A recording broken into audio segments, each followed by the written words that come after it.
gininde class ni gidwa kita ka nikech noseneno ging'eni onge iro mawuok ka onge mach ok en gimo chakore nyoro gin gima nosetimore chon koro kata ni opange wabiro ng'iyo mbele kono ka gikelo grounds kopo ni en gima dhi neno the light of the day to ka ena gimiwacho to bende obiro tho athoa kamano koro NIS ni bende dwa prove a point ni mako wa chieng' cha ni anyo wato nwalinga onge gima ne giwacho koro nyalo bedo ni ma bende gima dhi mbele koro en political nitiere political aspect of it to wabiro ng'iyane on the legal part of it mogik katieko ni mondo mi ithich oko Deputy President, the legal threshold is very high.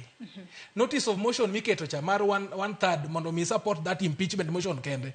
It's very high. Bang mano nyaka yud 2/3 support. 2/3 one giji almost 349 in National Assembly. Mano is about 243. At the current situation, Rigathi Gachagua nigi jo Mount Kenya mawacho ni ng'ani wacho duondwa. Ke jogo moro kode nikech mane kaka giparo, mane kaka ginene. Koro ng'ata ma ya Mount Kenya kocha, manyalo bedo ni support impeachment motion no, nyalo face the wrath mar the community. Koro yo nyalo ni 2/3 no ok nyalo bedo met. Jo Azimio biseno kosepogore paro. Ineno kaka Kalonzo sani chal ka gemo tenore kor ka Rigathi Gachagua. Koro wanyalo wacha politically but legally bendo nyalo bedo met.